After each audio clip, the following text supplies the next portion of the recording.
भगवान की जय।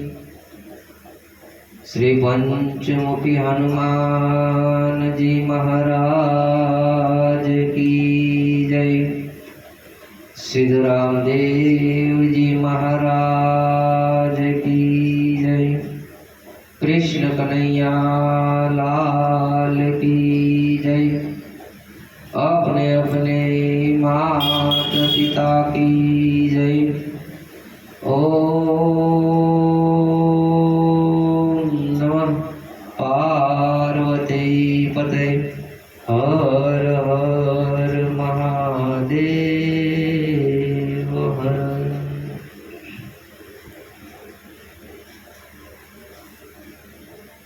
गुरु पद गावा स्नेहथी गीरा गणेश नमः। कंठ कमल आपजो वाणी शुद्ध विचार। आए हनुमंत बिराजिए महिमा गाओ मति अनुसार।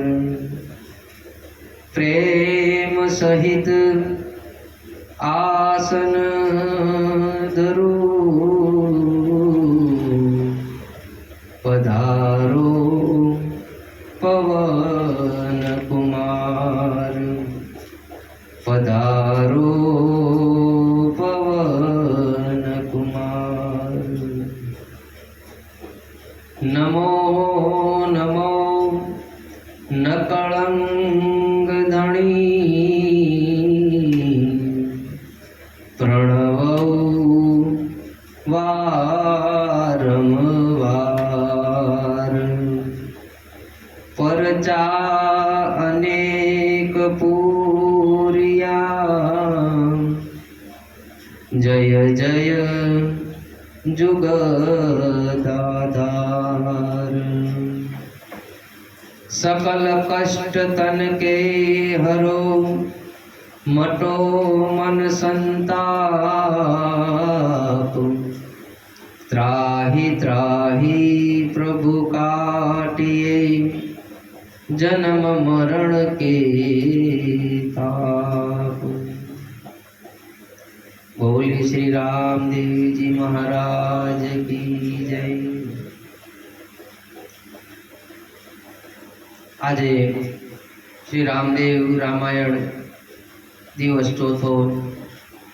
बाबा रामदेवजी ना गुणगान गाई पहला आपणे हरि कीर्तन एक धून बोली अने पछी आजनी शुरुआत करी। अने आजनी शुरुआत करता पहला आप सौना हृदय में विराजमान परम कृपाळु परमात्मा ने वंदन करी अने आजना आ चरित्र ने आगळ वधावीए।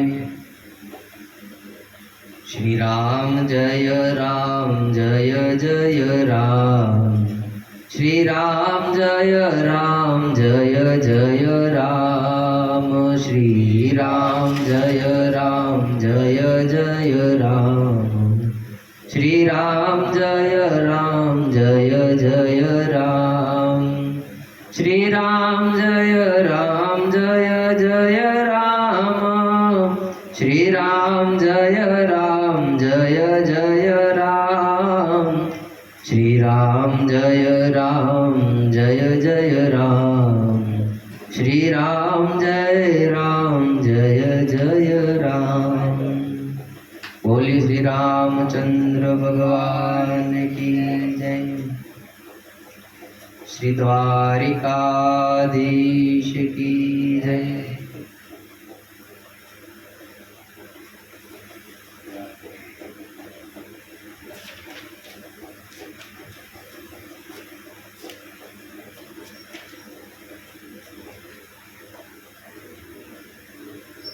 ગઈકાલે આપણે કથામાં સાંભળ્યું કે અજમલ રાજા દ્વારિકાનાથના દર્શને જાય છે અને દ્વારિકાનાથ દરિયામાં એને દર્શન આપે છે અને વચન આપે છે કે હું તમારે ઘરે પુત્ર થઈ અને આવીશ. પછી અજમલ રાજા આ દરિયામાંથી બહાર આવ્યા છે અને લોકો જે એમને હારે આવ્યા હતા એ બધા રાજી થઈ ગયા કે ખરેખર અજમલ રાજા જેવો ભક્ત આ જગતમાં કોઈ થયો નથી અને કોઈ ભવિષ્યમાં લગભગ થશે નહીં. કારણ કે ભક્તિ માટે એણે પોતાના જીવનો પણ વિચાર ન કર્યો અને દરિયામાં ધુક્કો મારી દીધો. તો ભક્તિ ખાંડા કેરી ધાર છે, આવી કસોટી આપણે કરી લે. દરેક ભક્તોની કસોટી થઈ છે અને દરેક કસોટીમાંથી પાર પડ્યા પછી જ એને ભક્તનું બિરુદ મળ્યું છે. જેમ નિશાળમાં છોકરાઓ આખું વર્ષ ભણે પણ છેલ્લે વાર્ષિક પરીક્ષા આવે અને પરીક્ષામાં પાસ થાય તો આગળ વધે ને એને ડિગ્રી મળે, એમ સંતોને ભક્તોને જે આખું જીવન જે એને ભક્તિ કરી હોય પછી પરમાત્મા એની કસોટી લે છે અને કસોટીમાંથી પાર પડે ત્યારે એને નિર્વાણ પદની આ ડિગ્રી મળે છે, સંતપણાની ડિગ્રી મળે છે, પીરપણાની ડિગ્રી મળે છે. કસોટી વગર કોઈને કાંઈ મળતું નથી. આપણે બજારમાં સામાન્ય જો કપડાં લેવા જતા હોય અને વીખીને જોતા હોય કે ભાઈ માપનું થાય છે કે નહીં, કે ક્યાંયથી ફાટલું છે કે નહીં, તો આ તો પરમાત્મા છે, એ આપણને બધી રીતે વીખીને જોઈ લે કે આના મનમાં ક્યાંય જરીકે કચરો રહી ગયો છે કે નહીં. ત્યાં સુધી આપણે એમ વિચારીએ ભગવાન અમને મળતા નથી, પણ ભગવાન આપણને મોકો આપે છે તારા મનમાં જે કાંઈ કચરો છે એ ધીરે કાઢી નાખ અને હાવ ક્લીન થઈ જાય ને ત્યારે ભગવાન આપણને દેખાય, ત્યારે પરમાત્મા આપણને મળે. ત્યાં સુધી પરમાત્મા મળતા નથી. આપણે કપડાં ન લઈ ત્યાં સુધી આપણને કપડામાં સહેજે ડાઘ ડૂગી લાગતી હોય કે સહેજે બાંગુતરાવું લાગતું હોય આપણે દુકાનવાળાને કહીએ ને કે ભાઈ મારે આ કાપડ નથી જોતું.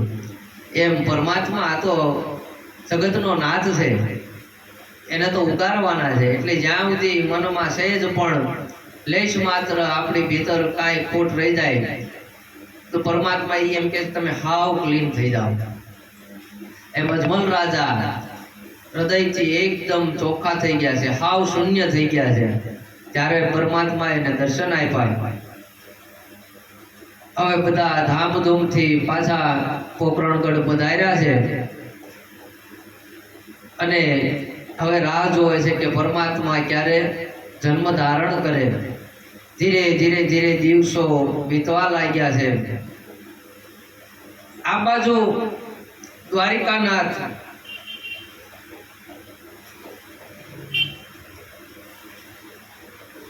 ભગવાન પોતાની તૈયારી કરી રહ્યા છે જન્મ ધારણ કરવાની. તે પહેલા બલરામ ને અવતાર લેવાનો સમય થઈ જાય છે. બલરામજી છે એ વિરમદેવનો અવતાર લઈ અને પોકરણગઢ પધારે છે. ત્યારે અજમલ રાજા બધાનું સ્વાગત કરી, બ્રાહ્મણોને બોલાવી, અતિથિઓને બોલાવી અને ખૂબ ભોજન અને દાન દક્ષિણા સૌને આપે છે કે ભાઈ મેં આ પરમારથ કાર્ય કર્યું છે તો આ પરમારથ કાર્ય પાછળ સાધુ સંતો બ્રાહ્મણોને દાન દક્ષિણા આપી અને બધાને રાજી કર્યા છે. પ્રજા બહુ બધી ખુશ થઈ ગઈ છે. ધીરે સમય જતા મિનળદેવીને ગર્ભ રહ્યો છે અને 9 મહિના પૂરા થતા મિનળદેવીએ માઘ મહિનાની શુક્લ પંચમી અને 1406ની સાલમાં વિરમદેવનો જન્મ થયો છે. બોલીએ વિરમદેવ મહારાજ કી જય. હવે અજમલ રાજાના તો કોઈ આનંદનો પાર નથી રહ્યો. ધીરે બધે વધાયું થવા લાગી છે. લોકો પોતાના ઘર શણગારવા માંડ્યા છે, જાણે નગરમાં દિવાળી હોય. એવો ઉત્સવ થયો છે, કારણ કે આ તો રાજાના ઘરે પુત્રનો જન્મ થયો, કોને હોશ ન હોય। એટલે વિરમદેવનો જન્મ થતા લોકો રાજી રાજી થઈ ગયા છે। અજમલ રાજા ધીરે ધીરે વિરમદેવના આ બાળ લીલાને જોઈ અને આ પુત્રને ખુશીથી નિહાળી રહ્યા છે। હવે ધીરે ધીરે સમય જવા લાગ્યો છે। અજમલ રાજા થોડોક સમય ભૂલી ગયા હતા કે ભગવાન પાસે મેં 2 વચન લીધા હતા કે તમારે એક પુત્ર રૂપે આવવાનું છે, પણ એક તો તમારે પોતે આવવાનું છે, જે ધર્મ કાર્ય કરવાનું છે એના માટે તમારે આવવાનું છે। આ બાજુ દ્વારકાધીશ વિચાર કરે છે કે અજમલ રાજાને હું યાદ નથી આવતો, લાય ને હું મારી યાદ કરાવું। અજમલ રાજાને અચાનક યાદ આવે છે કે ઓહો, મેં એ પુત્રની માંગણી કરી હતી, હું તો આ પુત્રના માં હું તો ખોવાઈ ગયો। એટલે પરમાત્માને પ્રાર્થના કરે છે કે હે પરમાત્મા, હવે તમે ક્યારે આવો છો, મારે તમારી જરૂર છે। ત્યારે દ્વારકાધીશ પોતાની તૈયારી કરવા લાગ્યા છે અને વચન પ્રમાણે આ બાજુ દ્વારકાધીશ નીકળ્યા છે। એટલે રૂકમણીજી ભાળી ગયા કે પ્રભુ કઈ બાજુ? તો કે મેં વચન આપેલું છે મારા ભક્તને, એટલે હવે મારે અહીંયા પૃથ્વીલોકમાં જવું પડશે। અરે ભગવાન, અમે તમારી વગર અહીંયા અમે શું કરશું? તમે જો પૃથ્વીલોકમાં વયા જાઓ તો મારું શું થાય? ભગવાન કે તમે ચિંતા કરો માં, તમને પણ સમય આવે ત્યારે હું તમને પણ બોલાવીશ। આ સાંભળી અને દ્વારપાળ જય વિજય એ પણ સાંભળી ગયા છે। ભગવાનના જે વાહન છે ગરુડજી એ પણ સાંભળી ગયા, હનુમાનજી સાંભળી ગયા કે પ્રભુ તમે અમને મૂકીને જાઓ છો તો અમે અહીંયા રહીને શું કરશું? એટલે રામદેવજી મહારાજ દ્વારકાધીશ એમ કહે છે કે હું જ્યારે જ્યારે સમય પડશે ત્યારે તમને ત્યાં પૃથ્વીલોકમાં બોલાવીશ અને મારે તમારી જરૂર પડશે, પણ અત્યારે તમે અહીંયા રહ્યો અને જ્યારે સમય આવશે ત્યારે તમારે જરૂર આવવાનું છે। આવી રીતે રૂકમણીજી પણ રાજી થઈ ગયા છે। રૂકમણીજીને કીધું છે કે મારા અહીંથી ગયા પછી તમારે 2 વર્ષ પછી 1411ની સાલમાં અમરકોટમાં રાજા દલજી સોઢાને ત્યાં તમારે જન્મ ધારણ કરવાનો છે। ત્યારે રૂકમણીજી કહે છે કે તો તમે આ અમરકોટ ક્યાં અને પોકરણગઢ ક્યાં, તો આપણો વિવાહ કઈ રીતે થાય? એટલે દ્વારકાધીશ કહે છે કે હું તમારા શરીર ઉપર અનેક ફોટો મૂકીશ કે કોઈ રાજપૂત તમારું શ્રીફળ સ્વીકારવા તૈયાર થશે નહીં, અને હું તમારું શ્રીફળ સ્વીકારીશ અને તમારે મારી સાથે વિવાહ કરવાના છે। રાણી રાજી રાજી થઈ ગયા છે। હવે ધીરે ધીરે ભગવાન પોતાની તૈયારી કરી અને આ પોકરણગઢમાં આવવાની તૈયારી કરે છે।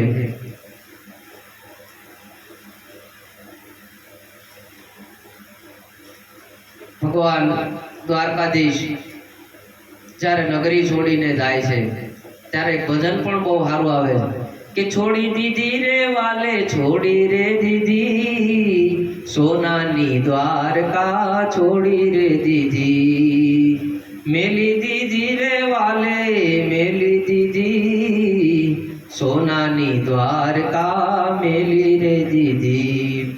આવું સરસ મજાનું ભજન છે। જો આખું ભજન આપણે અત્યારે લેશું તો સમય ઘણો ટૂંકો છે, પણ બહુ સરસ ભજન છે। આવી રીતે ભગવાન હવે પોતાના અવતાર કાર્યની તૈયારી કરી છે। સમય જાતા પોકરણગઢમાં સોનાનો સૂરજ ઉગ્યો હોય એવો દિવસ ઉગ્યો છે। ચારેય બાજુ મંદ મંદ પવન છવાઈ રહ્યો છે અને પશુ પક્ષીઓ એવા કલકલાટ કરી રહ્યા છે કે જાણે કાંઈક નવો દિવસ ઉગ્યો હોય, કાંઈક નવું હોય એવો સરસ મજાનો આજે સોનેરી દિવસ ઉગ્યો છે। ભગવાન દ્વારકાનાથ ભાદરવા સુદ અને પાંચમ ને શનિવાર ને દિવસે 1409 સાલમાં મીણાદેના ગર્ભથી ભગવાન જન્મ લે છે. લોકવાયકા એવી છે કે રામદેવજી મહારાજે કુખેથી જન્મ નથી લીધો, પણ ભગવાનને અવતાર શું કહેવાય એ આપણે સમજવાનું છે. જન્મ તો લેવો જ પડે, કારણ કે આ માયાનો તો સહારો લેવો જ પડે.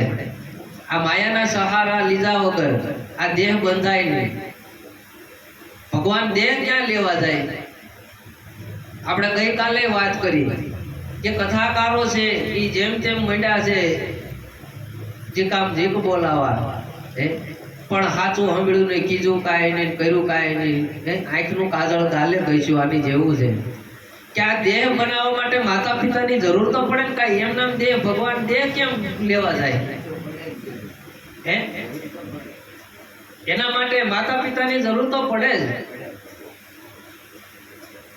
પણ રામદેવજી મહારાજ મને તમને હું સમજાવવા માંગે છે, લોકવાયકા એવી છે કે આ પિંગલામાં આવી અને ભગવાન પોઢી ગયા હતા, તો એ વાત ગલત નથી, પણ એને અધ્યાત્મ રીતે આપણે સમજીએ તો આ પાંચ તત્વનો દેહ છે, આને પિંગલો કીધો છે. આ પાંચ તત્વના પિંગલામાં આવી અને આત્મ તત્વ રૂપે પરમાત્મા બિરાજમાન થાય છે. આત્મા જન્મતો નથી અને મરતો નથી, એટલે અજન્મા છે. એમ રામદેવજી મહારાજ મને તમને સમજાવે છે કે આત્મા છે એ જન્મતો નથી. આત્માનો ક્યાંય જન્મ થયો એવું કોઈ હજી સુધી ક્યાંય મળ્યું નથી. એટલે આત્માનું અવતરણ થાય છે. મારો ને તમારો જે દેહ બંધાય ને માતાને ગર્ભમાં, એટલે 5 મહિના પૂરા થતા આ આત્મા અંદર પ્રવેશ થાય છે. એટલે આત્મા જન્મતો નથી અને મરતો નથી, આત્માનું અવતરણ થાય છે. એમ પરમાત્મા આ પાંચ તત્વના પિંગલામાં આવીને પોઢી ગયા છે. આ અધ્યાત્મ રહસ્ય આવું છે. પણ જો સમજાય તો આ વાત આપણને ગળે ઉતરે. નાનો બાળકનો જન્મ થાય એટલે અહીંયા બ્રહ્મરંધ્ર, આપણે સહસ્ત્રાર ચક્ર છે ત્યાં હોલ હોય છે, એટલું અહીંયા તાળવું એને તમે અડો ને એટલે અહીંયા પહોંચવું હોય. મારો ને તમારો આત્મા અહીંથી પ્રવેશ થાય છે. જો એ આત્માને એવું લાગે કે મારે અહીંયા રહેવા જેવું નથી, ઘણા બાળકનો જન્મ પછી કે જન્મ થતા જ મૃત્યુ થાય છે, તો એ આ કારણ બને કે ભાઈ મારે આ દેહમાં રહેવા જેવું મારે નથી, એટલે આત્મા ત્યાંથી પાછો જતો રહે છે. મહાપુરુષોનું મરણ થાય, મહાપુરુષો નિર્વાણ પદે જાય ત્યારે અહીંથી એ લોકો દેહ છોડે. મારો તમારો સાધારણ મનુષ્યનો દેહ છૂટે તો આપણી જે નવેન્દ્રિયો છે, આંખ, કાન, નાક, કે આમાંથી આ જીવ જાય છે. જો નાકમાંથી જીવ જાય તો નાક ઘણાને વાંકું થઈ જાય. તમારે મરણ થયું હોય તો જો કોઈની આંખો ખુલ્લી રહી જાય, ડોળા ઉપર ચડી જાય તો ત્યાંથી જીવ ગયો હોય. આવી અનેક નિશાનીઓ છે. જીવ જાય એટલે એ વસ્તુ ત્યાંથી ખુલ્લી રહી જાય કે એનો જે નિશાન હોય એ બદલાઈ જાય છે. એની ઉપરથી નક્કી થાય કે જીવ ક્યાંથી ગયો છે.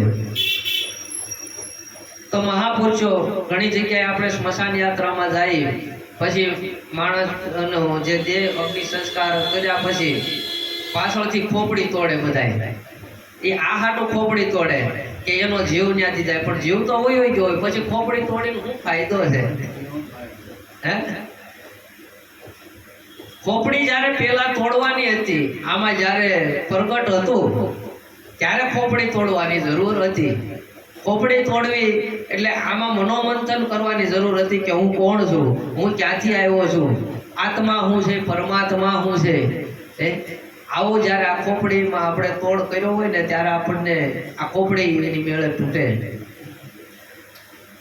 તો રામદેવજી મહારાજ આ પાંચ તત્વના પિંગલામાં આવી અને પોઢી ગયા છે.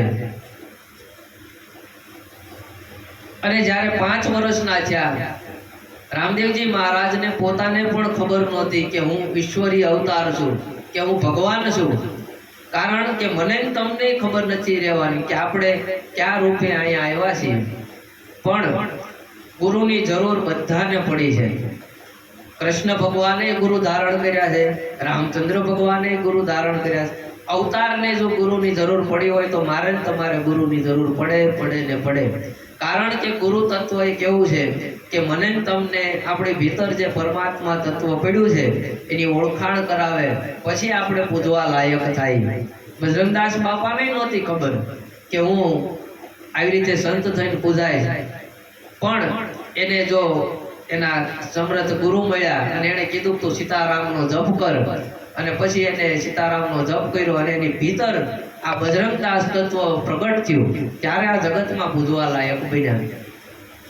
એમ રામદેવજી મહારાજને પણ ખબર નહોતી, પણ એને સમર્થ ગુરુ મળ્યા અને એને આ જ્ઞાન ધ્યાનની એને ચાવી બતાવી કે તમે તમારી ભીતર ખોજ કરો. એટલે કૃષ્ણ પરમાત્મા જે કૃષ્ણ તત્વ છે એ પ્રગટ થયું. એટલે આપણે કહીએ છીએ કૃષ્ણનો અવતાર છે રામદેવજી મહારાજ, કે જે કૃષ્ણ ભગવાનના જે વિચારો હતા, કૃષ્ણ ભગવાને જે કાર્ય કર્યા હતા, એ કાર્યનો અવતરણ આ રામદેવજી મહારાજમાં થયું. જો આવી રીતે આપણે કથાને સમજીએ તો ધીરે ધીરે મને ને તમને સમજાય. તો મારે તમારી ભીતર જે આત્મા છે, આત્માને પરમાત્મા કીધો છે, તો આત્મા એ જ પરમાત્મા છે. એ વાત સત્ય છે, સનાતન સત્ય છે.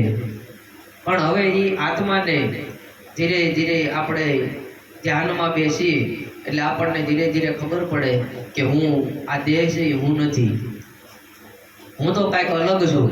જ્યારે તમે ધ્યાનમાં બેહો, કલાક 2 કલાક જાય એટલે તમને એવો ભાસ થાય કે હું શરીરથી અલગ છું, કે આ દેહના જે કાંઈ ગુણધર્મો છે, કે આ દેહના જે સુખ દુઃખ છે એ મારા નથી, હું તો કાંઈક અલગ તત્વ છું, એવું તમને ભાસ થાય. અને પછી ધીરે ધીરે ધીરે તમે ધ્યાનમાં આગળ વધો એટલે તમને પૂર્વજન્મનું તમને યાદ રહે કે હું પૂર્વજન્મમાં મેં કેટલા જન્મ લીધા છે, મેં હું પાપ કર્યા છે, મેં હું પુણ્ય કર્યા છે.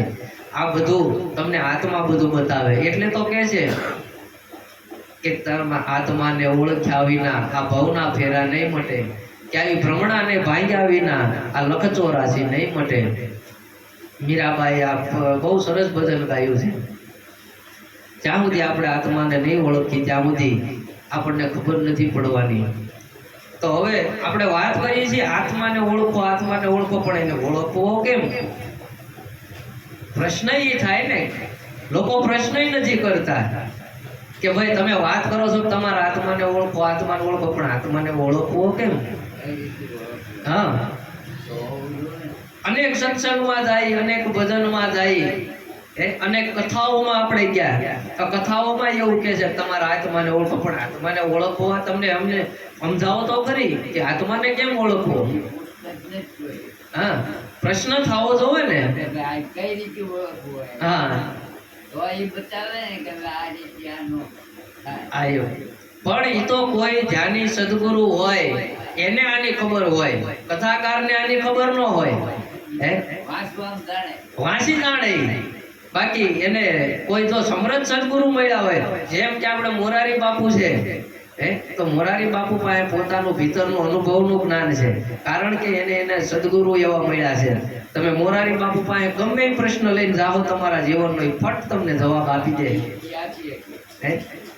પૂજ્ય ડોંગરેજી મહારાજ હતા, એને એમ કહેતા કે સુખદેવજીનો અવતાર છે, અને એને ચોપડીમાં ક્યાંય જોયું જ નથી, આંખ બંધ કરીને જ ભાગવત વાંચી છે. ડોંગરેજી મહારાજે 1000 સપ્તાહ કરી અને 1000 કથામાં એને 1 પણ રૂપિયો લીધો નથી. હા, ભણ્યા નથી. હા, અને એક મેં એવું સાંભળ્યું છે કે એક જગ્યાએ મુંબઈમાં કથા હતી અને મોક્ષ મંદિર માટે નિમિત્તે કથા હતી, અને એ કથામાં છેલ્લા દિવસે ચાલુ કથાએ એક જણો આવી અને ડોંગરેજી મહારાજને એમ કાનમાં કહી ગયો કે તમારી પત્નીનું મૃત્યુ થયું છે. એક 5 મિનિટ મૌન રહી અને પાછી કથા ચાલુ કરી દીધી છે. બોલો ડોંગરેજી મહારાજ. અને કથા પૂરી થયા બાદ ડોંગરેજી મહારાજ જ્યારે એમના પત્નીના અગ્નિ સંસ્કાર કરવા જાય છે ને, ત્યારે એની પાસે એક પાય નથી. બોલો, આટલી કથાઓ કરવા છતાં ડોંગરેજી મહારાજ પાસે એની વિધિ કરવાના પૈસા નહોતા ડોંગરેજી મહારાજ પાસે. મેં આવું સાંભળ્યું છે. અને અત્યારના કથાકારો તમે જુઓ 15 લાખ રૂપિયા થાય ને આટલા લાખ રૂપિયા થાય. આ વિદ્યાને વેચી રહ્યા છે. આ વેચવાની વસ્તુ નથી, વહેંચવાની વસ્તુ છે. હા, તમારું ઘર સંસાર તમે લઈને બેઠા છો, તમને એ મળે ત્યાં સુધી પૂરતું છે. શિવરાત્રી બાપુ છે ને, હા. ઈ એને શીખે. હા, ઈ એક વચ્ચે બધા પૈસા શિપ્રાગીરી બાપુ ભણ્યા નથી, એ પણ કથા મોઢે બોલે છે. કહે છે, હું એકલો મને ના આવડતો નથી. હા, ગુરુનો પડતા. પણ જો સાચા સદગુરુ મળી ગયા હોય ને તો એને ખબર પડે. પણ ડોંગરેજી મહારાજના અત્યારે એના જીવન છે એ જ્ઞાન રૂપ થઈ ગયું, દ્રષ્ટાંત રૂપ થઈ ગયું છે એનું જીવન. અને એની જેવી ભાગવત હવે કોઈ વાંચી ન શકે. તો રામદેવજી મહારાજનું જે પ્રાગટ્ય છે એ આ રીતે છે. આપણે વાત હતી કે આત્માને ઓળખવો કેમ, કે મને ને તમને સુખ દુઃખ ની લેશ માત્ર અસર ન થાય મન ઉપર, કે આ સંસારના વિષયમાં કોઈ પણ જાતનો રસ ન રહે, અને મારું તમારું મન કાયમને માટે પ્રભુના નામમાં જોડાયેલું રહે, આપણી સુરતા છે એ નામમાં લાગી રહે.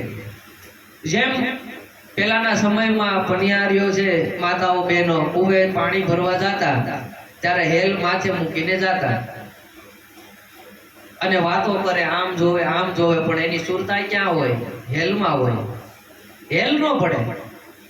એમ મારી તમારી સુરતા, ભલે આપણે વ્યવહાર કાર્ય કરીએ, બધા આપણે દીકરાને પણ ભણાવો ગણાવો પરણાવો, તમે તમારા સગા સંબંધીને ત્યાં પણ જાઓ, વાતો ચીતોય કરો, પણ મારી તમારી સુરતા નામમાં લાગેલી હોવી જોઈએ.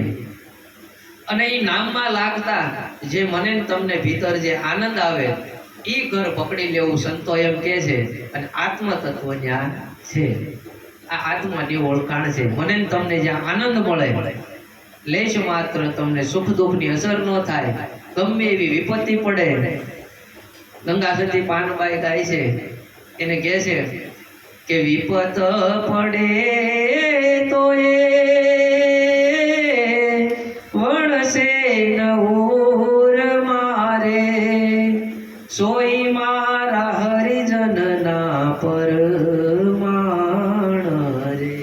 કે ગમે એવી વિપત્તિ પડે, કે મેરું તો ડગે પણ જેના મન ન ડગે, ભલે ભાંગી પડે આખું બ્રહ્માંડ, ગમે એવું આખું બ્રહ્માંડ ભાંગી પડે, પણ એ સહેજ હલે નહીં, એનું મન સહેજ પણ ડગમગ ન થાય.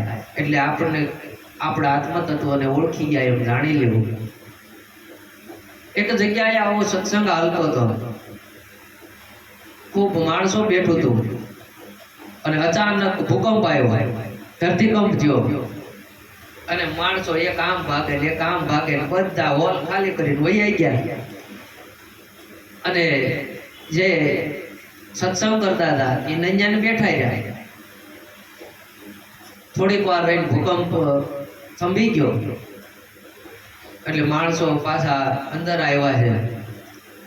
અને બાપજીને કીધું કે ભૂકંપ આવ્યો અને અમે બધા ભાગી ગયા, અમે આમ ભાગ્યા ને અમે આમ ભાગ્યા ને અમે આમ ભાગ્યા, તમે કેમ નો ભાગ્યા? તમે કેમ આઈને બેઠા રહ્યા? તમને બીક નો લાગી?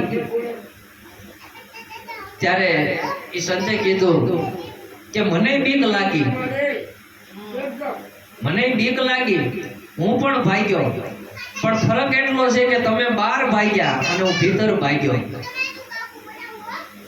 તમે બહાર ભાગ્યા અને હું ભીતર ભાગી ગયો, એટલે મને આની ખબર રહી નહીં. એવું જ્યારે વિપત પડે ને ત્યારે ભીતર ઉયું જવાનું. હા, ભીતર જાય તો ત્યાંથી આપણને સમાધાન મળે.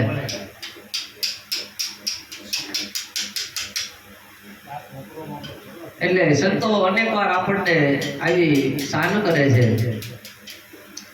આવી રીતે રામદેવજી મહારાજ હવે પોકરણગઢમાં જન્મ ધારણ કર્યો છે.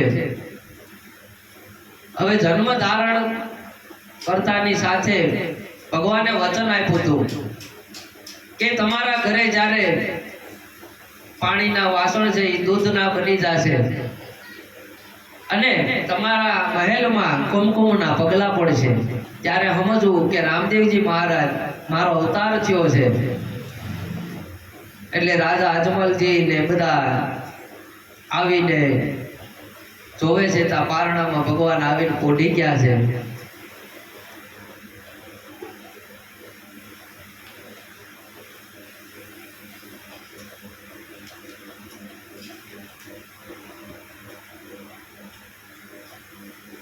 કે રામદેવજી મહારાજને પારણામાં ફોડતા જોઈ અને નંદ ઘેરા નંદ ભૈરો એવો સરસ મજાનો ઉત્સવ થયો છે કે ત્યારે હું કહે છે કે અજન્મા છતાં જન્મ ધારણ કર્યો રે લોલ, દેવતાએ ફૂલડે વધાવ્યા રે લોલ, એક પારણામાં બે બાળ પોઢિયા રે લોલ, રામદેવી રામદેવ બંધવા રે લોલ, એમાં મીનળ દેય ચરજ પામ્યા રે લોલ, કુમકુમ પગલા પાડ્યા રે લોલ. કે કુમકુમ પગલા આખા મહેલમાં 16 પગલા પડ્યા છે. ભગવાનની આ નિશાની છે કે ભગવાને શાન કરી કે જ્યારે જ્યારે 16 પગલા પડશે ત્યારે સમજવું કે મારો અવતાર થયો છે. તો આ 16 પગલા કયા છે એ 16 પગલા એ સમજવા જોઈએ ને. અત્યારે માણસોના માનસમાં એવું બેહે કે ખરેખર કંકુના પગલા પડ્યા છે. ભગવાન અવતાર લીધો એટલે મહેલમાં કંકુના પગલા પડ્યા છે. અમારે હું પહેલા રહેતો ને આણંદનગર, ત્યાં એવું થયું હતું, રામાપીરનું મંદિર હતું તે ત્યાં મંદિરે માણસો નું આવતું એટલે ત્યાંના 2-4 જણાએ હું એવું કર્યું, કંકુના પગલા પાડીને ત્યાં મૂકી દીધું. અહીંયા રામાપીર આવીને વૈયા ગયા એમ. અને માણસો તૂટી પડ્યું ગાડરિયા પ્રવાહની જેમ. ઓહો, રામાપીરે પગલા પાડ્યા, રામાપીરે પગલા પાડ્યા. પણ કોઈ પૂછવા વાળું નહીં કે આ પગલા કર્યા કોણે. ઓલો કોઈ પૂછે નહીં કે ભાઈ આ પગલા થયા કેમ, એમ નામ કેમ પગલા થાય હે. પણ આ તો મંદિર ઊંચું નહોતું આવતું ને એટલે મંદિર ઊંચું લાવવા હાટું થઈને આવા ડોળ કર્યા છે. એમ પગલા નથી પડતા. અને ખરેખર પોકરણગઢમાં પણ એવા કંકુના પગલા નથી પડ્યા. પણ કંકુના પગલા એટલે હું ઈ સમજવાનું છે કે મારો જ તમારો આ રાજમહેલ છે પોકરણગઢ, કે આના મર્યા પછી આની પાછળ જે મોટી પોક મુકાય છે આ પોકરણગઢ આવડવા છે. અને આમાં રામદેવજી મહારાજ અવતાર ધારણ કરે છે.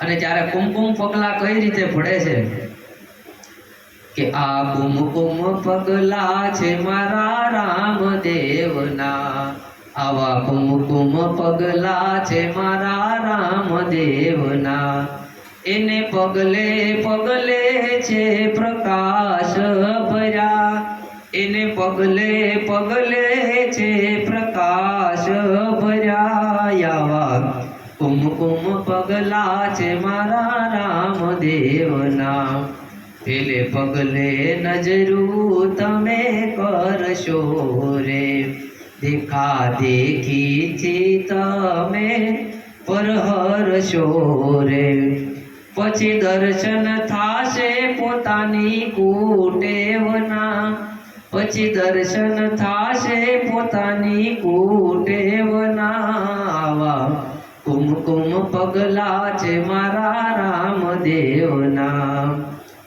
કે પેલું પગલું હું પડ્યું કે દેખા દેખીથી પરહરશો.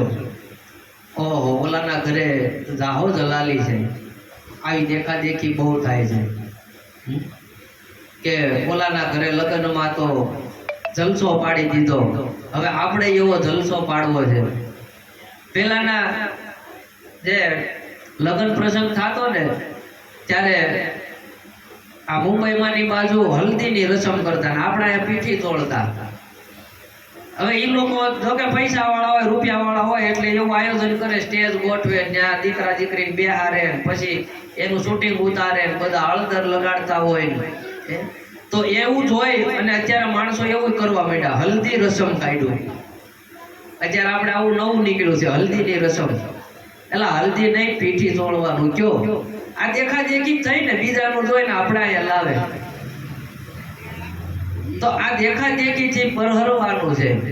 હવે હલ્દી રસમ, આ પીઠી તોડવું શું છે એ કોઈને ખ્યાલ નથી. અને પાછું પીઠી તોડ હલ્દી રસમમાં શું કરે, બધા પીળા ટી-શર્ટ મૈડા પહેરવા, પીળા જબ્બાસી ઉડાવે. આવું અત્યારે આવો ક્રેઝ નીકળ્યો છે કે જેથી હલ્દીની રસમ હોય ત્યારે બાયું પીળી સાડીઓ પહેરે અને આદમી હોય પીળા જબ્બાસી ઉડાવે. એટલે દુકાનવાળા હવે પીળા મૈડા કફનિયું સીવવા અને બધા પીળા પીળા પીળા પીળા. આ દેખાદેખી થઈ. આવી દેખાદેખી ન કરાય. આપણે જે વિધિ પ્રમાણે થતું હોય એવું કરાય. એક જગ્યાએ એવું થયું કે જે જગ્યાએ છોકરાનો વહેવાળ હતું ને, તે દિવસે છોકરાનો જન્મદિવસ હતો. એટલે બધા એના મિત્ર એવું વિચાર્યું કે એના વહેવાળ જ્યાં છે જે જગ્યાએ, ત્યાં આપણે એનો જન્મદિવસ ઉજવીએ. એટલે એના ભાઈબંધ દોસ્તાર કેક લઈને ગયા અને કેક લઈને ગયા એટલે કેક ત્યાં વહેવાળનો જે વિધિ પૂરી થઈ એટલે બધાએ કેક કાપીને એનો જન્મદિવસ ઉજવ્યો. તો હવે બધા વહેવાળમાં કેક લાવવા માંડ્યા. આ બધી દેખાદેખી છે. શું કરે છે, આ હું કામ લાવવું છે એ કોઈને ખબર નથી. હવે આ કેક વસ્તુ છે એ વિદેશી છે. હવે કેકમાં શું કરે, મીણબત્તી મૂકે, પછી એને ફૂંક મારીને ઓલવે. તમારો જન્મ થયો હોય તો દીવા પ્રજ્વલિત કરવાના હોય, દીવાને પ્રગટાવવાના હોય. આ તો દીવાને ઓલવે. તો આ કાંઈ કોઈ જાણતું નથી, જોવે નહીં, બધું ગાડરિયા પ્રવાહની જેમ ધોયડું જ જાય, ધોયડું જ જાય. તો આ બધી દેખાદેખી છે. તો રામદેવજી મહારાજ એમ કહે છે કે જ્યારે તમારી ભીતર મારો જન્મ થાય, પરમાત્માનો જન્મ થાય ને, તો પેલા આવા આપણે આપણી કુટેવું છે એ સુધારવાની, કે આવી દેખાદેખીથી આપણે દૂર રહેવાનું. ત્યારે મારા પગલા તમારી ભીતર પડશે. રામાપીરના પગલા આ છે. એ પેલું પગલું આ ભરજો, એ દેખાદેખીમાં બહુ રહેવું નહીં. ભગવાન એને દીધું છે, આપણને જે દીધું છે એમાં રાજી રહેવું અને જીવન વ્યતીત કરવું. ભગવાન આપે તો કઈ વાંધો નથી, તો આપણે એ રીતે રહેવું. પણ બીજાનું જોઈ અને આપણા ઝોપડા બાળી દેવા નહીં. ભગવાને જે સ્થિતિમાં રાખ્યા હોય એ સ્થિતિમાં આનંદમાં રહેવું. તો પછી જ્યારે આપણે દેખાદેખીથી દૂર થાય એટલે આપણી કુટેવ છે એના દર્શન થાય. રામાપીરનું પહેલું પગલું આ મહેલમાં પડ્યું છે. કે બીજું પગલું શું છે, બીજે પગલે નજરું કરશો રે, વહેમ શંકાથી છૂટા પડશો રે. પછી નર નારી એક રૂપ થાવાના, નર નારી એક રૂપ થાવાના. આવા કુમકુમ પગલા છે મારા રામદેવના. કે બીજું પગલું જે પડ્યું છે આ મહેલમાં, બીજું પગલું કે વહેમ શંકાથી દૂર રહેવું. વહેમ છે ને બહુ ખાઈ જાય આપણને. હું તમને એમ કહું કે ફલાણો ભાઈ આવો છે અને એ વહેમ જો તમારી અંદર ગરી ગયો તો વહેમની કોઈ દવા નથી. અહીંથી રોડે નીકળતા એમ કહું ટાંકીએ ત્યાં કંઈક થાય છે, એટલે વહેમ તમને ગરી ગયો એટલે ત્યાં થાય ને થાય તમને.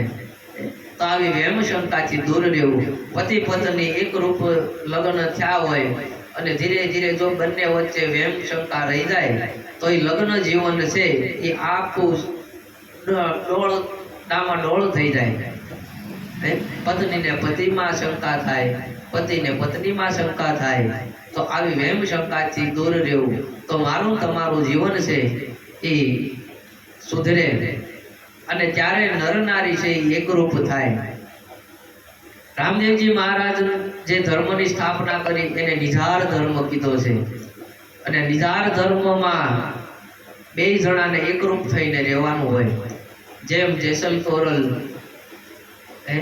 આ બધા નિજારી થયા છે, લાખા લોયણ રૂપાદે, માલદે, આ બધા એકરૂપ થયા છે. ત્યાં પછી સ્ત્રી કોણ છે અને પુરુષ કોણ છે આ રહેતું નથી. હું સ્ત્રી છું ને હું પુરુષ છું, જ્યાં સુધી આ ભેદ મારા તમારામાં છે ત્યાં સુધી આપણે નિજાર ધર્મને નથી વળ્યા. રામદેવજી મહારાજ આ ધર્મને વળ્યા છે કે સજાતિ વિજાતિની જુગતી બતાવો પાનબાઈ. સજાતિ વિજાતિ ની જુગતી આ પાનબાઈ ઈ જ કે છે, ઈ જ ધર્મની વાત કરી છે. ગંગા સતી પાનબાઈ, કળશંક બાપુ એ નિજાર ધર્મને જ વયા છે. અને નિજાર ધર્મ એ આ શિવ શક્તિનો ધર્મ. નિજાર એટલે કે લેશ માત્ર વાસના, કોઈ પણ જાતનું ઝાર કર્મ નહીં, એને નિજાર ધર્મ કીધો છે. કે મારા ને તમારા જીવનમાં સહેજ પણ વાસના ન રહી જાય તો આપણે નિજારી પણ આપણા જીવનમાં આવે. તો ત્રીજું પગલું છે રામદેવજી મહારાજનું કે ત્રીજે પગલે નજરો કરશો રે, વેખરી વાણીથી સુધરશો રે, પછી નક્કી સત્સંગમાં તમે જાવાના, પછી નક્કી સત્સંગમાં તમે જાવાના. આવા કુમકુમ પગલા છે મારા રામદેવના. કે ત્રીજું પગલું રામાપીરે કયું ભર્યું છે? આ રાજમહેલમાં પગલા પડે છે, જો રામાપીરના. મારા ને તમારા આ ઘટમાં આવા પગલા પડે ને ત્યારે સમજવું કે આમાં રામાપીરનો જન્મ થયો છે. કે વેખરી વાણી, વાણી ચાર પ્રકારની છે. વેખરી, મધ્યમા, પશ્ચંતી અને પરા. આ ચાર પ્રકારની વાણી છે. વેખરી વાણી શું છે કે હું તમે જે આપણે કારણ વગરની જે વાણી કાઢી છે, આમ કરું તેમ કરું, એનો કાંઈ મતલબ જ ન હોય, એ વેખરી વાણી છે. કે કોઈને કામની વસ્તુ જ ન હોય, આ ઠઠ્ઠા મશ્કરી કરવી, હા હા હી કરવી, આ બધી વેખરીમાં આવે છે. એનો કાંઈ અર્થ જ નથી. મધ્યમાં જે છે કે જે ભજન આપણે ગાઈએ છીએ, ભજન સત્સંગમાં આપણે જે બેસીએ છીએ, આ મધ્યમ વાણી છે. કે કાંઈક જીવનમાં કોકને કામ લાગે એવી છે, આ મધ્યમાં છે. અને પશ્ચંતી કે જે ખરેખર વાણી બોલાતી હોય, એ પશ્ચંતી વાણી છે. કે એ વાણી જે અધ્યાત્મ તરફ મને તમને લઈ જતી હોય, એ વાણી પશ્ચંતી છે. અને એક વાણી છે પરાવાણી. કે એ પરાવાણી એવી છે કે જે બોલવા વાળો છે ને એને ખુદને જ ખબર ન હોય. એ પરાવાણી છે જે નાભીમાંથી અવાજ નીકળતો હોય. આ નાભી પરા કીધું છે. કે રામાપીરની એક આરતી આવે છે કે પશ્ચિમ ધરામાં પીરજી પ્રગટિયા, અજમલ ઘરે અવતાર ધર્યો, પીર રામદેવની આરતી. પશ્ચિમ ધરા એટલે નાભીપરા. આ નાભીપરામાં ભગવાન રામદેવજી પ્રગટ થયા છે.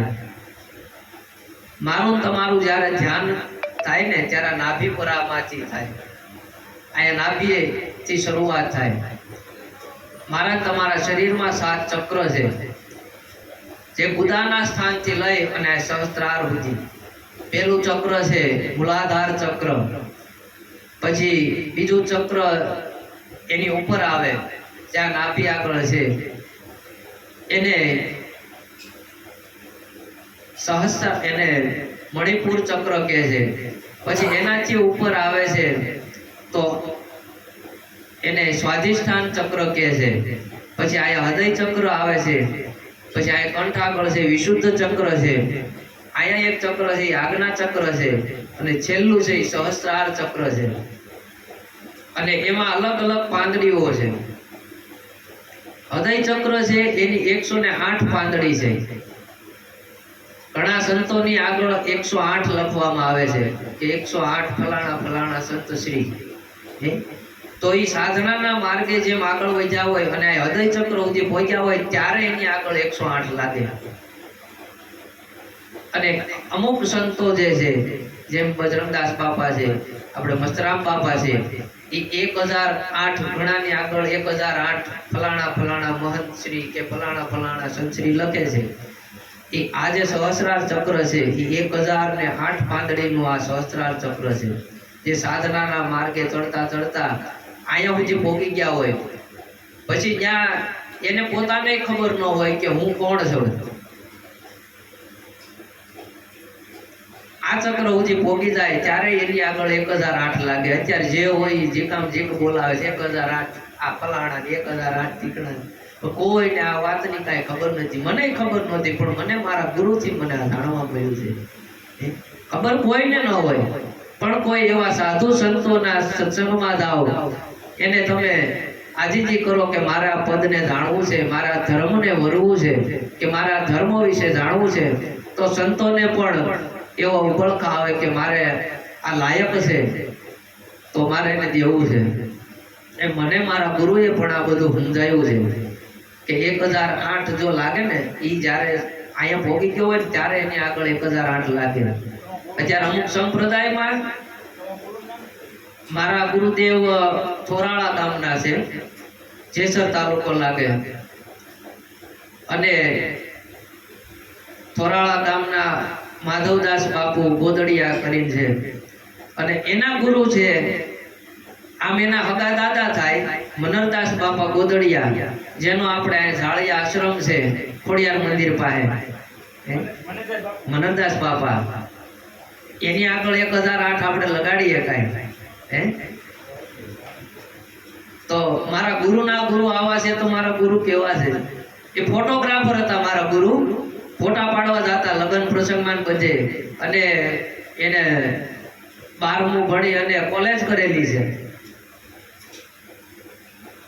અને એ એકવાર અહીંયા ઝાળિયા આવેલા, આ મનરદાસ બાપા એના મોટા દાદા થાય, અને એક સિગરેટનું પાકીટ એના ખિસ્સામાં હતું આ માધવદાસ બાપુના. ત્યારથી પેન્ટ શર્ટ પહેરતા અને આપણે જેવું સાધારણ જીવન જીવતા.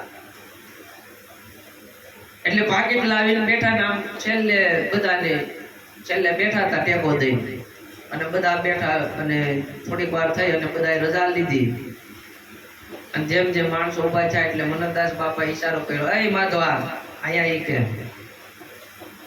કે બોલો ને, ઓલું ખિસ્સામાં પાકીટ છે ઈ લાય. અને ત્યારે એને એવું થયું કે આ કઈક વસ્તુ છે આમાં. ત્યારે એને મનરદાસ બાપાને પ્રાર્થના કરી કે બાપા આ તમે કઈ રીતે જાણ્યું કે મારે આ ધર્મને વરવું છે? ત્યારે એને લાઈટ થઈ કે હારું આ કઈક અલગ છે, આ કઈ રીતે જાણી ગયા? અને મનરદાસ બાપાએ પછી એને ધીરે ધીરે ધીરે ધીરે બધી રીત શીખવાડી છે. અને મારા ગુરુ હજી એમ કે મનરદાસ બાપાની સમાધિ છે ને, કે મારે અહીંયા છે, હજી ઝાળિયામાં તો હશે જ છે, પણ મેં મારા ગુરુની સમાધિ અહીંયા દીધી છે. અને જે શિષ્ય સમાધિ અહીંયા દઈ છે ને ક્યાંય પાછો પડે નહીં. અને હજી અત્યારે હાલમાં મારા ગુરુદેવ બગદાણાથી આગળ મોણપર ગામ છે, અને મોણપરથી આગળ જતા ડુંગરપર ગામ છે, અને ત્યાં અત્યારે ફૂલવાડીમાં નાની એવી ઝૂંપડી બાંધી અને ત્યાં રહે છે. અને એનું એક જ કાર્ય છે કે ઘરે ઘરે જઈ અને સત્સંગ કરવો, બસ, બીજું કાંઈ નહીં. અપરિગ્રહ છે, કોઈ પણ જાતનો કાંઈ સંગ્રહ નથી, કાંઈ આશ્રમ નથી બનાવ્યા, નગર આશ્રમ તો એના ગણાય છે. અને મનરદાસ બાપા છે એની આગળ છે હરિરામ બાપા ગોદડિયા, એનું નામ મોટું છે, હરિરામ બાપા ગોદડિયા છે. આ એનો વંશ હાયલો આવે છે. અને હરિરામ બાપાએ એવું વચન આપેલું છે કે ત્રીજી પેઢીએ આ પરિવારમાં આવો સંત મહાપુરુષ થાય. તો આ મારા જે ગુરુ છે એ આ ત્રીજી પેઢીએ માધવદાસ બાપુ કરી અને મહાન સંત થયા. અને હું પણ એકવાર એના દર્શન કરવા જ્યારે પહેલી વાર ગયો ને,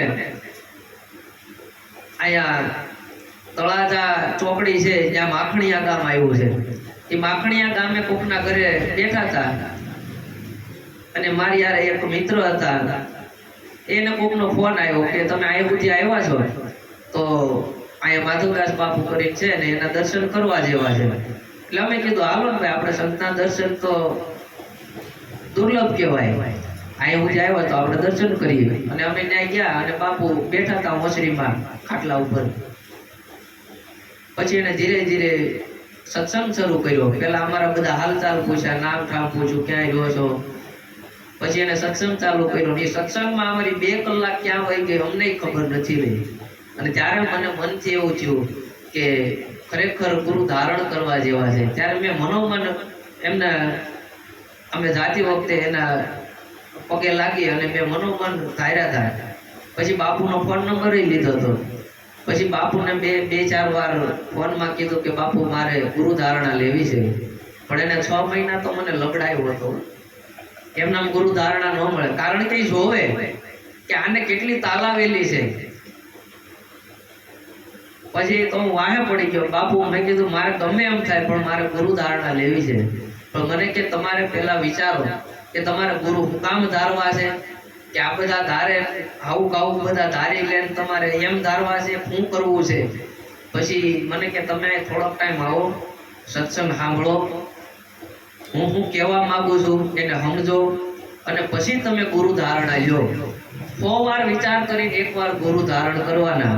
અને એકવાર ગુરુ ધારણ કર્યા પછી એમાં લેશ માત્ર શંકા ન રહેવી જોઈએ. પછી ગુરુ ભલે ગમે એ કરતા હોય. અમરેલીમાં મૂળદાસ બાપુનો વિચાર કરો તમે.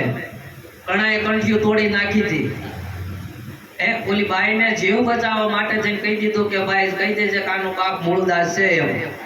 કેટલાય કંઠીઓ તોડી નાખી હતી. અને મૂળદાસ બાપુને આ ખાહડાનો હાર પહેરાવી અને ઊંધા ગજેડે બેહાડીને કાળું મજ મોઢું કરીને આખા નગરમાં ફેરવાતા. તો એનો સેજે ચહેરો આમ મૂર્છાણો નહોતો. એ કે આ તો આ મૂળદાસ નામના પૂતળાને ફેરવે છે. મને ક્યાં ફેરવે છે? મને તો ખબર જ છે, મારો નાથ જાણે છે.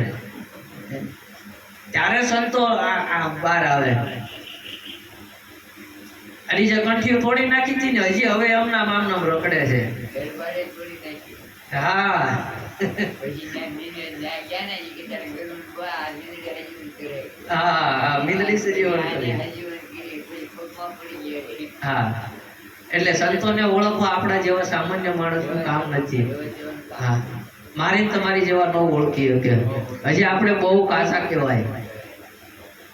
બજરંગદાસ બાપા ની વાત કરું કે બજરંગદાસ બાપા છે એ ત્યાં બગદાણાની આજુબાજુના ગામમાં ફર્યા ને. બજરંગદાસ બાપાને બધા બાવો કહેતા. અને બાપા છે ને એ ખુલ્લા ડીલે હતા ત્યારે. અને ખાલી પોતળી બાંધતા અને બધા બાવો કહીને કાઢી મૂકતા. આ બાવો અહીંયા રખડા કરે છે. બાપા ચોકલેટો રાખતા, છોકરાઓને ભાળે એટલે આપતા. તો ચોકલેટ આપે ને તોય કઈ મંત્રેલી હોય ને આવી હોય ને કાળો ધાતુ જાણતો હોય ને. આવા બાપાને બહુ હેરાન કરેલા છે. બજરંગદાસ બાપાને કઈ ઓછા હેરાન નથી કર્યા લોકોએ. એકદમ કાંઈ પદ ન આ સુણા ગામ ને કેટલાય આજુબાજુના ઘણા ગામડા છે. એટલે બાપા અનેક ગામમાં ફર્યા ગયા. અને બાપાને કોક પાન ખવડાવે ને એટલે પાન ખાતા ખાતા બાપાને ખબર ન રહેતી. કારણ કે ભજનમાં રહેતા એટલે રગેડા છે ને અહીંયા ઉતરે. એટલે લોકો એમ કે આ ગોબરો છે, હાલો કેવો છે. ગોબરો કીધેલો નહીં, કહેવાનું કીધેલું. પણ બાપા તો પોતાની મસ્તીમાં હતા. એ તો હવે બધા એમ કહેતા બજરંગદાસ બાપાને અમે હારે બેહતા, અમે હારે ચા પાણી પીતા. પણ એ વખતે હા. અને બજરંગદાસ બાપા એકવાર બધાની હારે બેઠા હતા. અને ત્યારે આ હરિરામ બાપા ગોદડિયા ની બધા એ સમયે કાળમાં બધા થઈ ગયા. ત્યારે હરિરામ બાપા છે એ ગોદડી અહીંયા રાખતા ખભે. અને એક બંડી લાવેલા. અને બજરંગદાસ બાપાને કીધેલું કે બાપા તમે ઉગાડા ડીલે સવો તો આ બંડી ધારણ કરો ને. તો કે લાય બાપા. આજથી બંડી ધારણ કરી. અને ત્યારથી હરિરામ બાપાએ જે બંડી આપી એ બજરંગદાસ બાપાએ ધારણ કરી છે. આ બધું કોઈ સંતોના સાનિધ્યમાં જાય તો આપણને જાણવા મળે. મને આ બધી કાંઈ ખબર નહોતી. પણ હું ધીરે ધીરે સત્સંગમાં જવા લાગ્યો એટલે મને આવી બધી ખબર પડી છે. હું તમારી જેમ સાધારણ જ છું. હું કઈ જાણી ગયો નથી, હું કઈ જ્ઞાની નથી. પણ આવા સાધુ સંતોના સત્સંગમાં જાઉં તો મને આવી થોડી ઘણી ખબર છે. તો હું આ જ્ઞાન છે એ વહેંચી રહ્યો છું. તો હરિરામ બાપા નું જે ભજન છે એ આજ પાક્યું. તો તો મને આવા સમર્થ ગુરુ મળ્યા છે અને આ ગુરુને પામી અને હું ધન્ય થયો છું કે હું આજે તમારી આગળ બેહીને આ વાંચન કરી રહ્યો છું કે આ પરાવાણીની આપણે જે વાત કરી રહ્યા હતા, આપણે મૂળ સ્થાન ઉપર આવી જાય કે પરાવાણી જે સંતો જે વાણી બોલે છે એ ડાયરેક્ટ વાણી આવે છે અને એને ખબર ન હોય કે હું બોલું છું. હું ઘણીવાર અમારા ગુરુના સત્સંગમાં જાઉં એટલે હું બાપુને પ્રશ્ન કરું, જ્યારે સત્સંગ પૂરો થઈ જાય ને પછી સવારમાં જાગીને એમ કહું કે બાપુ ફલાણું આમ હતું, તો એને ન ખબર હોય કે ભાઈ હું સાંજે હું સત્સંગ કર્યો હતો, કારણ કે એ જ ડાયરેક્ટ વાણી હાલતી હોય. અને પરમાત્મા છે એની વાણી છે એ પરાની પાર છે, અહીંયા લેશ માત્ર પણ કાંઈ રહેતું નથી. પરમાત્માને જો તમારે પ્રાર્થના કરવી હોય ને તો એની વાણી છે મૌન.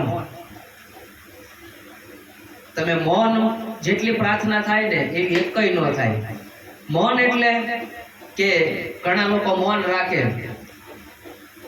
મૌન રે એટલે આમ તમારે મૌન છે, ચા પીવી છે, આ મૌન ન કહેવાય. આ એક દેખાવ કહેવાય મૌન રહેવાનો. પછી ઘણા મૌન જ્યાં હોય તો કદાચ અવાજ ન કરે, તો આખો દી જે કામ કરતા હોય એ કરે, પણ મૌન રહેવું એટલે ભીતર તે આપણે સહેજ પણ મનમાં વિચાર ન આવવા જોઈએ, મનમાં શૂન્યતા આવી જાય એટલે મૌન થઈ જાય. અને એ જ્યારે મૌન થઈ જાય ત્યારે ડાયરેક્ટ પરમાત્માનો જે નાદ છે ને એ મને તમને સંભળાવા લાગે. આ ચારેય બાજુ આ નાદ ગુંજી રહ્યો છે. આ નાદનો બધો વિસ્તાર છે, બુંદ અને નાદનો. નાદ છે એ શિવ છે અને બુંદ છે એ શક્તિ છે, અને આ શિવ શક્તિનો બધો વિસ્તાર છે. એટલે નાદ બુંદમાંથી આ બધું પ્રગટ થયું છે. અને એ જ્યારે નાદ મને તમને સંભળાય ત્યારે સમજવું કે આ પરમાત્મા કાંઈક મારી યારે વાત કરવા માંગે છે, કે મારા દ્વારા કાંઈક કાર્ય કરાવવા માંગે છે. તો કે આ દરેક મનુષ્ય આપણે છીએ, આપણને કાંઈક ને કાંઈક આપણું અહીંયા કામ છે એટલે મોકલા છે. આપણે અમથા અહીંયા ખોટે ખોટા નથી આવ્યા, આપણે કાંઈક ને કાંઈક કામમાં લાગીએ છીએ. પરમાત્મા એ આપણને એટલે મોકલા છે, પણ આપણે એની વાણીને સમજી નથી શકતા. હા હા હા, બુંદ શક્તિ જે શિવ તત્વ છે. હા, પણ શિવ છે એ કાંઈ કરી શકતા નથી, પણ શિવની જે શક્તિ છે એના દ્વારા જે આ કાર્ય થયેલું છે એનું નામ શક્તિ છે. આપણે અર્ધનારેશ્વરની વાત કરી હતી કે એક બાજુ અંગ છે એ માતાનું છે, પાર્વતી માનું, એક બાજુ અંગ છે એ શિવજીનું છે. પણ શિવ શક્તિ બે અલગ નથી. હું તમે આપણે કામ કરીએ છીએ, પણ આપણી અંદર જે શક્તિ પડી છે એનાથી કામ થાય છે. તો આપણે અને શક્તિ બે અલગ નથી, પણ કહેવાય છે શિવ શક્તિ. શિવ શક્તિનું મિલન છે. અમુક જગ્યાએ આપણે ધજા જોઈ હોય મંદિર ઉપર, તો સફેદ ધજા હોય ને ત્યાં લાલ ફૂમકું હોય, અને લાલ ધજા હોય ત્યાં સફેદ ફૂમકું હોય.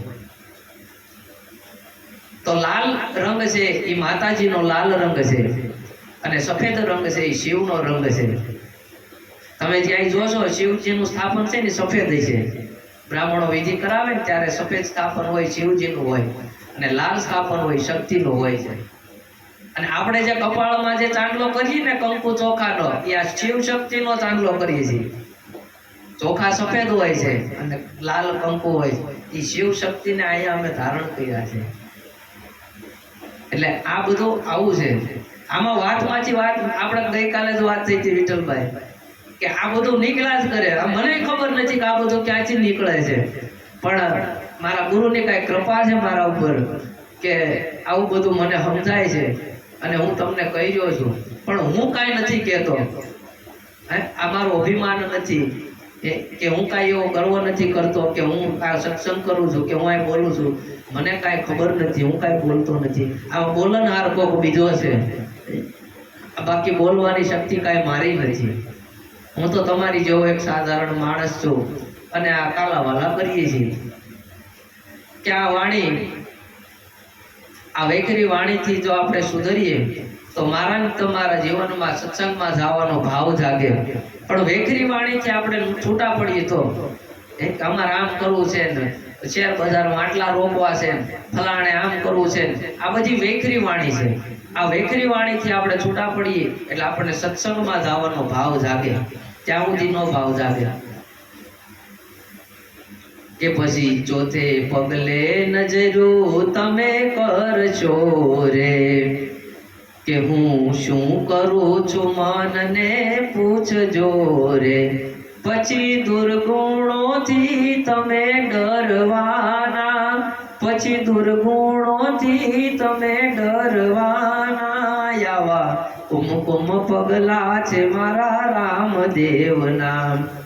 કે ચોથું પગલું એવું જ થાય પછી કે આપણે આપણા મનને પૂછીએ કે હું કોણ છું, હું ક્યાંથી આવ્યો છું, મારે આ ધરતી પર આવવાનું કારણ શું. આવું ક્યારેક આપણે આપણા મનમાં ક્યારેક પૂછવું જોઈએ તો આપણને ભીતરથી જવાબ મળે કે બેની મને સદગુરુ ભીતર મળ્યા. તમને તમારા જીવનનો કોઈ પણ પ્રશ્ન હોય ને, તમારે ક્યાંય દોડવા જવાની જરૂર નથી. ખાલી 1 કલાક કોઈ રૂમમાં બંધ કરી અને તમે 1 કલાક બેસી જાયજો અને તમારા અંતરાત્માને પૂછજો, ત્યાંથી તમને જે જવાબ મળે ને એ જવાબ કોઈ ન દઈ શકે. ગમે એવી મૂંઝવણ હોય, ગમે એવો પ્રશ્ન હોય, તમે ખાલી મૌન બેસી જાયજો અને તમને ભીતરથી જવાબ મળશે અને એ જવાબ તમને સ્ટોટ મળશે. અને ત્યારે આપણે જ્યારે મનને પૂછીએ ને કે હું શું કરું છું, ત્યારે આપણા દુર્ગુણો આપણને દેખાવા માંડે. ઓહો, હું આવા પાપ કરું છું, હું આવું કરું છું, હું ખોટું બોલું છું, હું આ લોકોને છેતરી રહ્યો છું, આવું આપણને આપણા દુર્ગુણ દેખાવા માંડે. પછી આપણે આપણે કંઈક ખોરાક કર્મ કરવા જતા હોય તો આપણને ડર લાગે. એટલે આ ચોથું પગલું છે રામાપીરનું. જ્યારે રામાપીરના પગલા પડે ત્યારે આપણી ભીતર આવા પગલા દેખાવા માંડે. કે પાંચમે પગલે નજરો તમે કરશો રે, માતા પિતાના સંસ્કાર જોશો રે. પછી સાચા સંતોને તમે નમવાના, પછી સાચા સંતોને તમે નમવાના. આવા કુમકુમ પગલા છે મારા રામદેવના. માતા પિતામાં સંસ્કાર જો આપણામાં ઉતરે, પણ માતા પિતામાં સંસ્કાર હોય તો, માતા પિતા જો પિક્ચર જોવા જતા હોય, નાયે ફરવા જતા હોય, નાયે ફરવા જતા હોય તો એ દીકરાઓને હું સંસ્કાર આપવાના. પણ શરૂઆત આપણે કરવી પડે. જગત સુધરે એવી આશા રાખવાની જ નહીં. રામ આવીને સમજાવીને વૈયા ગયા, કૃષ્ણ આવીને સમજાવીને વૈયા ગયા, પણ જગત આવું આવું રહ્યું છે. પણ મારે શું કરવું છે એ આપણે વિચાર કરી લેવાનો. જગતને બહુ સુધારવાનું મૂકી દેવાનું કે જગત સુધરશે ને હું કાંઈક સત્સંગ કરીશ ને કદાચ આમાં સુધારો થઈ જાય. હા, આપણો જે ધર્મ કાર્ય છે એ કરવાનું કે પરમાત્માએ મને આ કાર્ય હોય પૂછે હું કરું, પછી થાય ન થાય એ એની મરજી છે. પણ માતા પિતાના સંસ્કાર આપણે જોવા જોઈએ. આપણા માતા પિતા જો આપણા દાદા દાદીના પગ ચરણ ચાપતા હોય, એને પગે લાગતા હોય તો આપણા દીકરા છે ને બધું જોવે કે હા મારા મા બાપ એના માતા પિતાના પગ દાબે છે તો મારે આ કરવું પડશે. પણ માતા પિતા સામું જો વડકા કરતા હોય તો ઓલો છોકરો જોઈએ હા આ તો આપણું વારસાગત છે, તમે મોટા થાવ તમારો વારો છે. અત્યારે વૃદ્ધાશ્રમ ઊંઠા નથી બન્યા. ઓલો એના મા બાપને મૂકવા જાય તો ઓલો એના મા બાપને મૂકવા જાય. તમે ભણાવો ગણાવો પણ હારે ધર્મનું શિક્ષણ આપજો. અત્યારે સરકારે બહાર પાડ્યું છે કે દરેક સ્કૂલોમાં ગીતાજીનું વાંચન થવું જોઈએ. એ સરકારને અમથો નિયમ નથી બહાર પાડવો પડ્યો.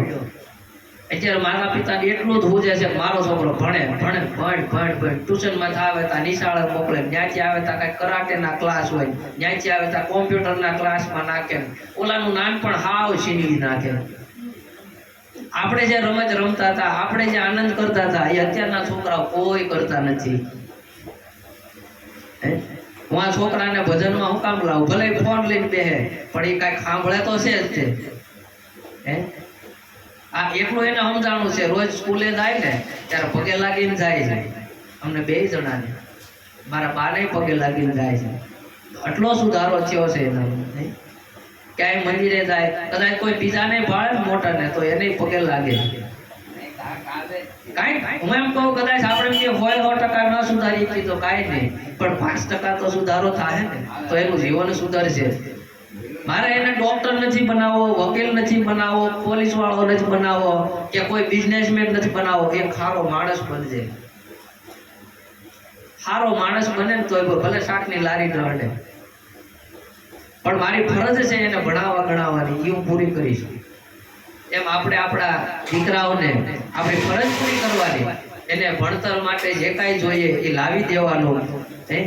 એને જે ભણવું હોય એ માટે ચોપડા, પુસ્તક, આ તે બધું લાવી દેવાનું. પણ એને ધર્મનું શિક્ષણ જરૂર આપજો કે બેટા આ ધર્મને ભૂલતો નહીં.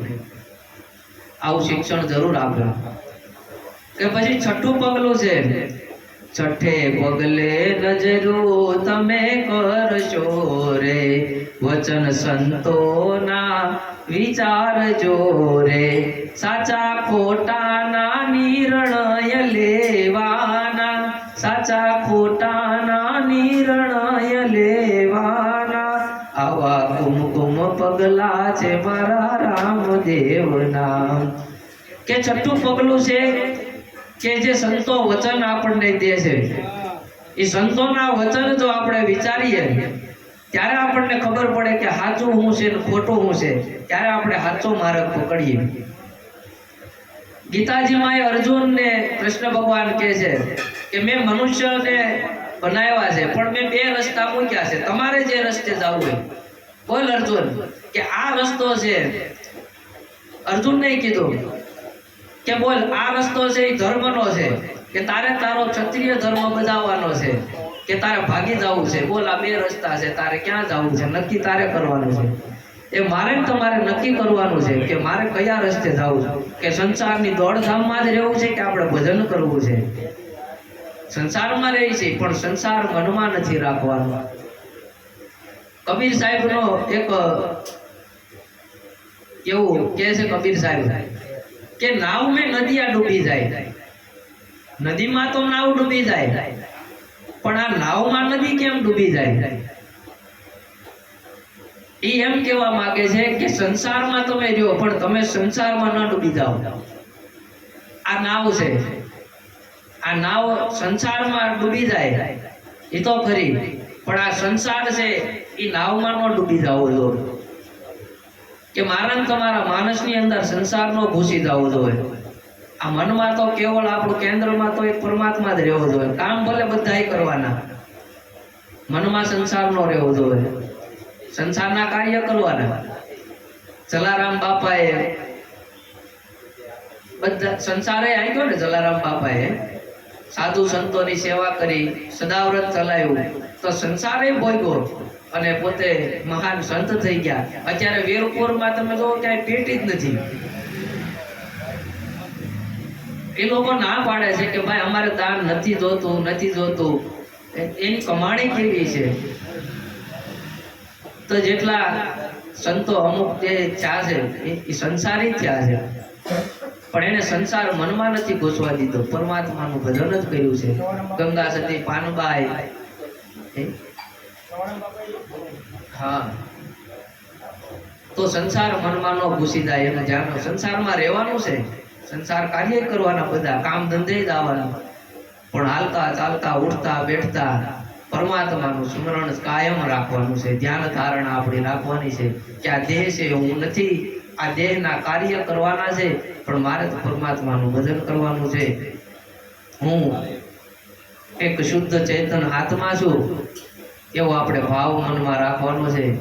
આ દેહ થકી આ સંસારના કાર્ય થાય અને મનથી પરમાત્માનું ભજન થાય તો આપણું જીવનય સુધરી જાય અને આપણે નિર્વાણ પદને પામી જાય. સાતમું પગલું છે કે સાતમે પગલે નજરું તમે કરશો રે, મારા તારાના થાકને જોશો રે, પછી ખોટી મમત તમે મૂકવાના, પછી ખોટી મમત તમે મૂકવાના. આવા કુમકુમ પગલા છે મારા રામદેવના. કે મારા તારાનો જ્યારે થાક મટી જાય અને આ ખોટી મમતા મટી જાય, આપણી મમતા બધે પડી છે. ભજન બહુ સરસ આવે, એ જી મમતા મરે નહીં એનું મારે શું કરવું રે, એ આવી મમતા મરે નહીં એનું મારે શું કરવું રે. કે મેં તો રાજાનું એ સ્વરૂપ ધરીને મેં જોયું રે. એ ભજન લગભગ આમાં છે, આપણે ક્યારેક બોલશું ભજન, પણ કે જ્યાં સુધી મમતા મરે નહીં. મમતા શેમાં છે કે આ મકાન મારું છે, આ પત્ની મારી છે, આ બાળકો મારા છે, આ મમત્વ છોડવાનું છે. મમત્વ મટી જાય. હા, બધાની હારે પ્રેમ રાખો, બધાને પ્રેમથી જો, બધાની હારે પ્રેમથી રહેવાનું છે, પણ મમતા કોઈમાં રાખવાની નથી. કારણ કે મમતા રહી જાય ત્યારે જાતિ વેળાએ આપણને મમત્વ મારશે. મને ને તમને આ મમતા છોડવા નહીં દે. આ જીવ માણસને મરવું એટલે નથી ગમતું, વેદના એટલે થાય છે. કે આઠમે પગલે નજરું તમે કરશો રે, સંસાર ચક્કરથી દૂર પર હરશો, પછી સાચા સગા તમે ગોતવાના, પછી સાચા સગા તમે ગોતવાના. નવમે પગલે નજરું તમે કરશો રે, સાચા ગુરુના શરણે પડશો રે, પછી પડ્યા પછી એના બોલ ઝીલવાના, એના પર ચરણે પડ્યા પછી એના બોલ ઝીલવાના. આવા કુમકુમ પગલા છે મારા રામદેવના. દશમે પગલે નજરું તમે કરશો રે, શુદ્ધ ભાવેથી સત્યને સેવશો રે, પછી શ્રદ્ધાની જ્યોત જગાડવાના, પછી શ્રદ્ધાની જ્યોત જગાડવાના. આવા કુમકુમ પગલા છે મારા રામદેવના. 11મે પગલે નજરું તમે કરશો રે, આવે આધીનતા અહમ તો જશો રે, પછી જાપ અજંપા જપવાના, પછી જાપ અજંપા જપવાના. આવા કુમકુમ પગલા છે મારા રામદેવના. કે અજંપા જાપ એટલે જેને જપવામાં નથી આવતા, પણ શ્વાસે શ્વાસે જે જપાઈ જાય એને અજંપા ધ્યાન કીધું છે. તમે જ્યારે જાપની શરૂઆત કરો ને ત્યારે પેલા જાપ જપવા પડે, મોઢેથી બોલવા પડે, પછી મનમાં બોલવા પડે, પછી એક સમય એવો આવે કે તમે હાલતા ચાલતા કામ કરતા હોય પણ અજંપા જાપ, ઈ જાપ આપોઆપ જપાઈ રહ્યા હોય, એને અજંપા જાપ કીધા છે. અને ઈ જાપ જપાઈ જાય એટલે આપણે સમજવું કે આપણું ભજન ચાલુ છે.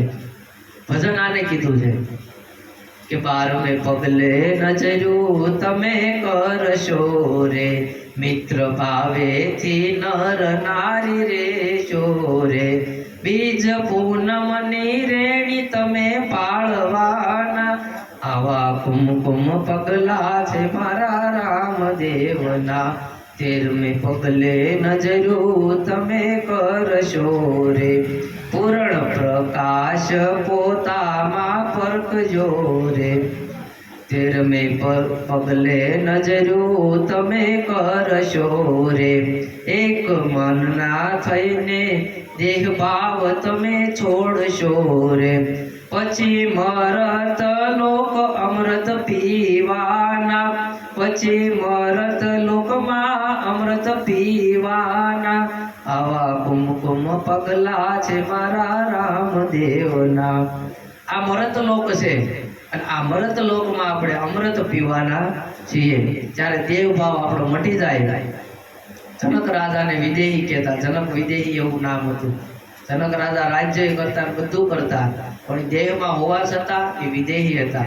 એને ખબર હતી કે હું છું એ શુદ્ધ ચેતન આત્મા છું, હું શરીર નથી.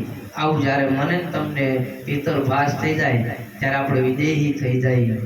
કે 14મે પગલે નજરો તમે કરશો રે, પૂર્ણ પ્રકાશ પોતામાં પરખશો રે, પછી ફેરો સફળ તમે કરવાના, પછી ફેરો સફળ તમે કરવાના, આવા કુમકુમ પગલા છે મારા રામદેવના. 15મે પગલે નજરો તમે કરશો રે, નામ વચન ના દોરે ચડશો રે, ગુરુ કૃપાના ફળ તમે ચાખવાના, ગુરુ કૃપાના ફળ તમે ચાખવાના, આવા કુમકુમ પગલા છે મારા રામદેવના. 16મે પગલે નજરો તમે કરશો રે, સુરત વચન ના મેણા ભરશો રે, મૂળદાસ મળશે તમને પરવાના રે, મૂળદાસ મળશે તમને પરવાના રે, આવા કુમકુમ પગલા છે મારા રામદેવના. કે છેલ્લે જે સંતો મહાન થઈ જાય એને પરવાનો મળે એને મોરછાપ પરવાનો કહેવાય. જેને મોરછાપ પરવાનો મળે ને, એક ડિગ્રી છે, એ મોરછાપ પરવાનો મળી જાય એટલે એને કોઈ આ જગતમાં ક્યાંય રોકી ન શકે. એને મોરછાપ પરવાના કહેવાય. આ મોરછાપ પરવાનો મળી જાય જે સંતને, એ બધી રીતે પારંગત હોય. એમ રામદેવજી મહારાજના આ 16 પગલા છે. મહારાજ તમારા જીવનમાં આ રાજમહેલમાં આ 16 પગલા પડ્યા છે. મહારાજ તમારા જીવનમાં જ્યારે આવા 16 પગલા પડશે ત્યારે સમજવું કે રામદેવજી મહારાજનો જન્મ થયો છે. અને ત્યારે આ કુમકુમ પગલા આવડા છે. કંકુના કાંઈ પગલા કરીને નથી કર્યા. હજાર ઘણી જગ્યાએ એવું છે કે દીકરાનો જન્મ થાય ને દવાખાનેથી લાવે ને એટલે કંકુવાળા પગલા કરીને પાછા આમ પાડે ઘરમાં, પછી આમાં હાકે. પણ તમારા દીકરાને ઈ પગલા પાડવા કરતા એને ધર્મ તરફ વાળજો, ત્યારે ઈ તમારા ઘરમાં આ પગલા પાડશે. જ્યારે ઈ ધર્મને વર્ષે એની જ્યારે જય જય બોલશે ને ત્યારે એમ કહે ને કે આ દીકરો, જ્યારે બાપનું નામ નહીં બોલાય ત્યારે તમે હાઈલા જાહો એમ કહે ને કે આ ફલાણા ભાઈ આ દીકરાના બાપ છે, ત્યારે સમજવું કે આ એના પગલા પડ્યા છે. છોકરાના નામે જ્યારે બાપ ઓળખાતો થાય ત્યારે સમજવું કે આ દીકરાએ નામ રોશન કર્યું છે. તો આજે આપણે સત્સંગમાં ઘણું જાણ્યું, ઘણું શીખ્યા. હું પણ ઘણું શીખ્યો આમાં. તો બાબા રામદેવજી ને આપણે પ્રાર્થના કરીએ કે અમને કાયમને માટે આ ધર્મને માર્ગે રાખજો અને કાયમ અમારી ભીતર ધ્યાન ધારણા અને સમાધિ રહે એવી અમારા પર કૃપા કરજો. તો રામદેવજી મહારાજને સાચા હૃદયથી વંદન કરી આપ સૌના હૃદયમાં બિરાજમાન પરમાત્માને હું અહીંથી વંદન કરું અને આજના સત્સંગને આપણે વિરામ આપી. બોલીએ શ્રી રામદેવજી મહારાજ કી જય. સત્ય સનાતન ધર્મ કી જય. ઓમ નમઃ પાર્વતી પતે. હર હર મહાદેવ હર.